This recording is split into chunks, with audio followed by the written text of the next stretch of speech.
ఎవళ్ళు ఎన్ని రోజులు ఉంటారో అనేది ఎవడికి తెలియదు. అనేక మంది అనుకుంటారు నేను చాలా కాలం ఉంటానని. మర్నాడు ఏం జరుగుతుంది అని ఎవడికి తెలియదు.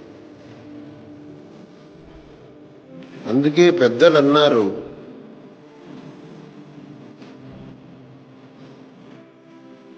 క్షణశ కణశ్చైవ విద్యామర్థంచ సాధయేత్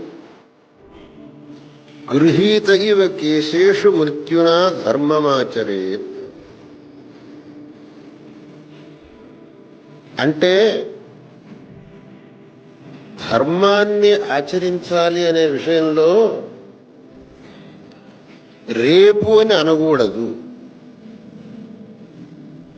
రేపటి దివసం మనది అవునో కాదో ఎవడికి తెలుసు. మృత్యువు ఎవడికి ఏ సమయంలో వస్తుందో ఎవడికి తెలుసు.